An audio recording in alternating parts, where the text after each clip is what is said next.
Good evening student. Today I will talk about the reducing sugar and non reducing sugar.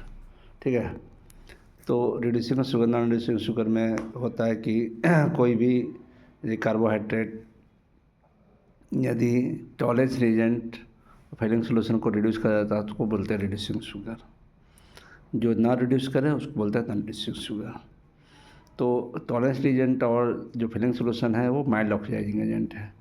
वो aldehyde और ketone को aldehyde को reduce कर देता है, यानी ग्लूकोज को कर देगा, और फ्रक्टोज को भी पहले इनोलाइजेशन करके वो पहले एल्डिहाइड में ट्रांसफ़र होता है, फिर उसको भी कर देता है। यानी फ्रक्टोज में जो कार्बोनाइल ग्रुप होता है कीटोन के फॉर्म में, वो टोटमराइज होकर एल्डिहाइड बनता है पहले, और उसके बाद वो एल्डिहाइड बना उसको फिर ऑक्सीडाइज कर देता है।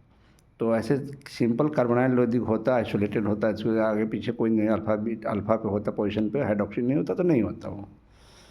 तो ये जनरल कंसेप्ट बनाया गया है कि जितने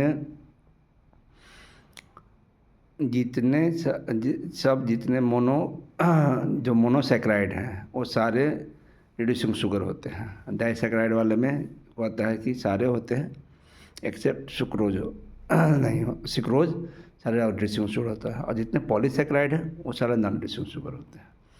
तो अब क्वेश्चन होता है कि सर सुक्रोज डाइसैकराइड में सारे होते हैं तो सुक्रोज क्यों नहीं होता है? तो कहता है कि टॉलरेंस रीजेंट और फीलिंग सोल्यूशन को रिड्यूस करने के लिए एल्डिहाइड ग्रुप और जो कीटोनिक ग्रुप होना चाहिए फ्री होना चाहिए। तो जो सुक्रोज में जो बॉन्डिंग होता है, जो एसोसिएशन होता है, उसमें एसोसिएशन में दोनों लॉक हो जाता है, ठीक ना, जो को ग्लाइकोसिडिक लिंकेज बोलते हैं। तो ग्लाइकोसिडिक लिंकेज में जो ग्लूकोज का जो एल्डिहाइडिक ग्रुप है और जो कीटोन का एल्डिहाइडिक ग्रुप है, फ्रक्टोज का एल्डिहाइडिक ग्रुप है, दोनों लॉक हो जाता है, तो इसलिए वो रिड्यूसिंग नहीं बताता है।